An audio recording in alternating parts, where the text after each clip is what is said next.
Alors salut, bienvenue de retour dans une petite formation. Cette fois-ci, on va continuer sur notre lancée. On a vu comment mettre en route toute l'installation. On a vu comment envoyer du son dans la grande salle, dans les auxiliaires, dans l'enregistrement, etc. Donc par auxiliaire, j'entends la colonne Bose de la scène et la colonne Bose qui est dans le couloir pour qu'on puisse aussi entendre ce qui se passe depuis la grande salle dans le couloir.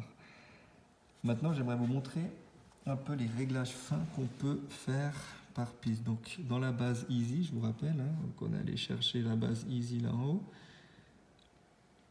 Ça nous donne différents noms qu'on a regroupés dans une certaine vue, la vue A. Ça, je vous laisse voir la première vidéo à ce sujet.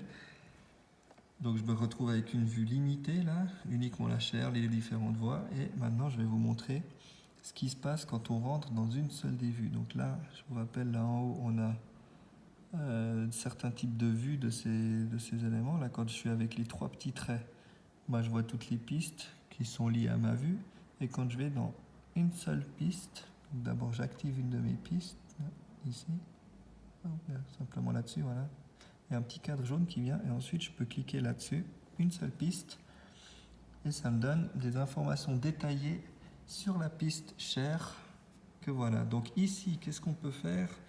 Je peux régler le niveau sur les différentes sorties. Donc aux 1, on voit que c'est le Bose de scène. Donc la précédente vidéo, je vous avais montré qu'on devait venir ici dans un menu sur l'auxiliaire et puis changer les volumes.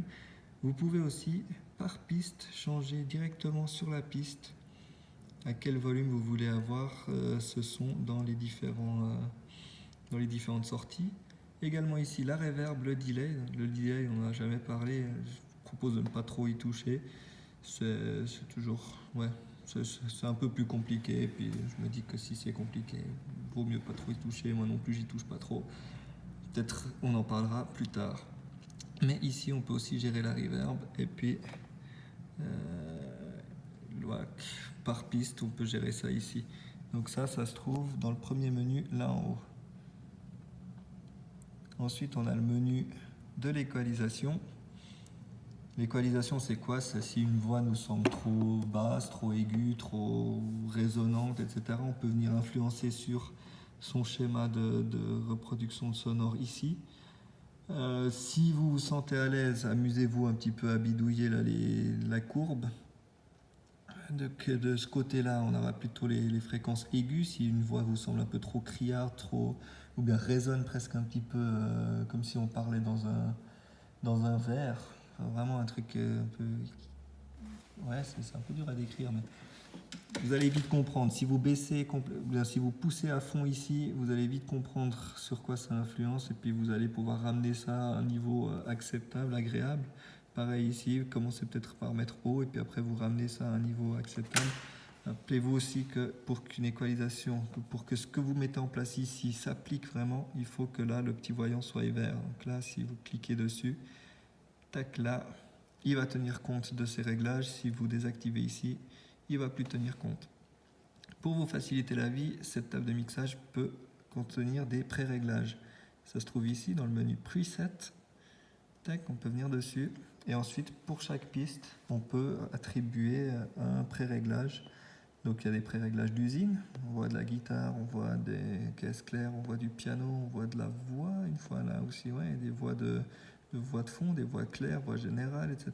Donc si vous avez une voix à mettre, vous pouvez rapidement venir charger quelque chose ici. Ou bien vous avez aussi tout au début là des presets d'utilisateurs. Et typiquement pour David Ayer, on a déjà enregistré une fois un pré-réglage. Si vous voulez rappeler un pré-réglage, vous cliquez dessus. Oui. Et le pré-réglage vient. N'oubliez pas là, on a la courbe qui s'affiche. Par contre, il faut bien enclencher l'équalisation. Comme ça s'applique. Ça, c'est pour l'équalisation. Et ensuite, en dessous, on a encore un petit menu. Donc, deux manières de changer de menu. Deux. Pour passer d'un à l'autre, ici, soit vous cliquez sur le menu qui vous intéresse, soit vous pouvez aussi, depuis une zone grise, balayer vers le haut ou vers le bas. Donc là, tac, zone grise. Tac, là, on peut balayer vers le haut, vers le bas, ou bien sur une autre piste, tac, vers la gauche ou vers la droite. Là, je suis de retour sur ma chair. dernier menu, hein. On était à l'équalisation avant, je suis descendu sur ce qu'on appelle le gate et la compression. De nouveau, pas d'obligation d'utiliser. Si vous voulez affiner un petit peu, vous pouvez. Le gate, comme son nom l'indique, c'est une porte d'entrée, si vous voulez. Ça veut dire que si vous enclenchez ça et que vous déplacez ce curseur, ça veut dire qu'en dessous d'un certain niveau sonore, ce gate va vous restituer 0. Ça veut dire que si on chuchote dans le micro et que le niveau sonore qui rentre dans le micro n'est pas plus élevé que la valeur que vous avez définie, eh ben, on va rien entendre. Donc un gate, ça peut permettre quoi? Ça peut permettre que si on a peut-être des petits bruits de fond ou comme ça qu'on n'a pas forcément envie de restituer, eh ben on peut peut-être mettre ça. Moi personnellement, j'utilise rarement. Donc dans le doute, ne l'appliquez pas, ça vous évitera peut-être des situations où une personne a envie de chuchoter dans le micro et puis du coup on l'entend pas. Mettez pas de gate, vous entendrez tout, mais vous pouvez toujours gérer avec le mute si vous voulez plus entendre quelqu'un.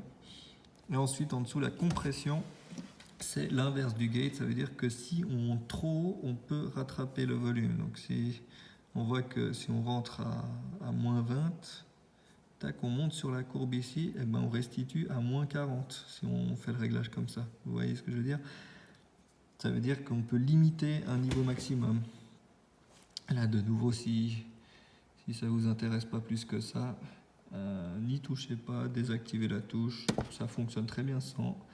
Dans quel cadre on peut utiliser ça? C'est par exemple si on a des chanteurs où d'un coup il y a certaines parties de chansons où ils ont envie de pousser vraiment la voix et que nous on n'a pas envie que ça vienne saturer les enceintes, saturer le son, on aurait tendance à mettre une petite compression à partir d'un certain niveau pour que les chanteurs puissent chanter librement et que nous dans les enceintes on peut limiter éventuellement le niveau sonore à une certaine valeur.